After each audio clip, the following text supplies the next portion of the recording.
What's up, everyone? Josh here, Half-Ass Beer Review, coming at you with another beer review. We're getting into Oktoberfest. It's almost September. Well, it will be September by the time that you watch this. But and I was going to do the Friday night beer fights for these, but I did that last year, and I just kind of want to keep it fresh, at least for myself. You might not be tired of it. I'll still get Friday night beer fights in, just with other stuff, because there's other stuff out there, and it doesn't. I think what I'm going to do is I'm basically going to say if I like, because so far, my favorite one was Great Lakes Brewing Company's Oktoberfest. And now I think I'm just going to kind of rate them, not rate them, but, put them in sequence of my favorite to my least favorite. And so far, I've had Great Lakes Brewing Company's and Bell's. And I think that's it. No, I had Sam Adams too, but I didn't do that on camera. And Sam Adams is always solid, so maybe I'll just put that in there for giggles and whatever that other word is, right? But today's Oktoberfest is Ayinger Oktoberfest Marzen, authentic Bavarian Fest lager, brewed according to the Reinheitsgebot purity law of 1516, product of Germany, brewed in Ayinger, Germany.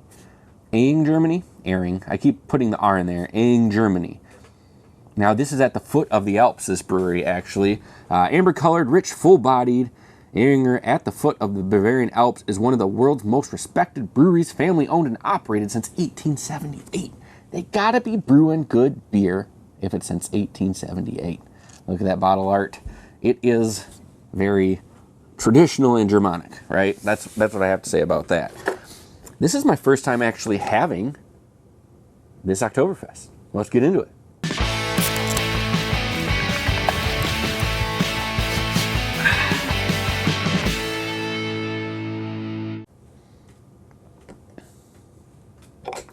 Well, let's crack it.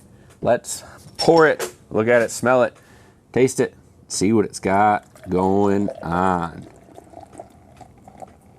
Marzen's, my favorite seasonal brew. The sweetness, the maltiness. Ooh, look at that. Just look at that hard pour. Look at the bubbles. Like, look at the liquid rise taking over the head. I love it. It's rich, it's gold, amber colored, so it says on the bottle, not gold, but has that Marzen look to it. Ooh, has a nice, let me get a little spin in here.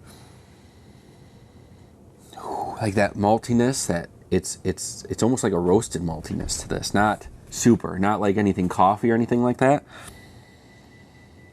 But I love the smell of this one. The head's kind of going away now. Let's try this beer. And as always on Half-Ass Beer Review, we do little drink, big drink. Cheers, everybody. Let's see if I can drink through this head.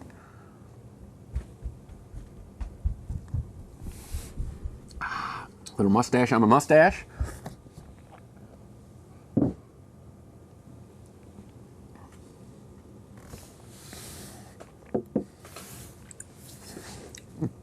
Gotta tell you. So that brightiness, that maltiness in here, it's big. A lot of flavor to it. I don't think it's as sweet as a lot of those other Marzens. Like a lot of the Marzens that we have here, there's a pretty big sweetness to them. And this doesn't have it as much. And I'm kind of digging it.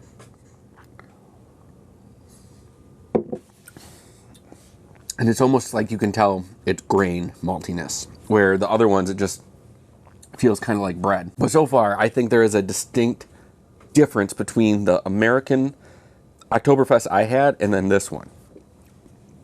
Just slight roastiness on the grain, like a slight roastiness on the grain, but big maltiness in this, and it's just not so sweet. And this is pretty killer.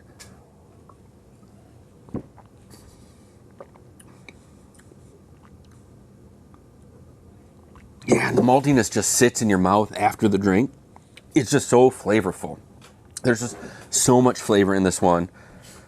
I love it. I mean, 500 milliliters, 5.8% ABV. I didn't read that earlier. Oop, my bad. And this, $4 for 500 milliliters. All right, so based on this one, putting it on the list, I had Great Lakes Brewing Company at number 1, Bell's at number 2. I think this is sneaking in at number 2. I think this is going to push Bell's down a little bit. I'm just really enjoying this. I know it's different from the other ones, but my goodness, Bell's had just that little bit of hoppiness in there, and I really like that too. Like, I thought that was great. And I think all three of these at any day could probably be interchangeable, but just right now, at the way I'm reviewing this, I still think Great Lakes was number 1, Ayinger is going to be number 2, and then Bell's is going to be number 3. Would I ever buy this beer again? Yeah, you bet I would. I'm going to buy it every year. Maybe I'll buy a couple more bottles this year because I think this is pretty fantastic. But now that's going to do it for this episode of Half-Ass Beer Review. Thank you all for stopping by and checking out another Oktoberfest with me. I got like 3 or 4 more in the fridge. I might go pick up some more. I don't really know, but I love these Oktoberfests and I want to drink a lot of them. I hope you enjoyed yourself. I hope you had a good time. If you did, please give this video a thumbs up. Help me out on that algorithm. Also, let's talk about beer. What kind of Oktoberfest are you drinking? What's your favorite? Which one don't you like? How do you feel about this one? I want to know. We can start that conversation about beer down in the comments. Also, if you'd be so kind, help out my friends, Banter and Babble, every Wednesday night on Twitch, Facebook, and YouTube. Banter and Babble for all your pop culture needs, movies, TV shows, video games. They talk about it all, and it is a good time chatting with everybody while they're doing it. Also, my friend 7 Dungeons, Drastin, the Dungeon Master. Check him out on Twitch every Monday at 7 o'clock for some of the best Dungeons and Dragons and storytelling, hands down. He has been just blowing my mind with this current campaign. I think they only got a couple more episodes left, 1 or 2. Maybe they're done. I don't really know. But they're going to be a one-shot with me in it coming up soon. Maybe not September, maybe October. I don't know. We're trying to set up a date, but I'm excited to participate in that as well, so check him out. But until next time, please keep your fridges full. Have a great night.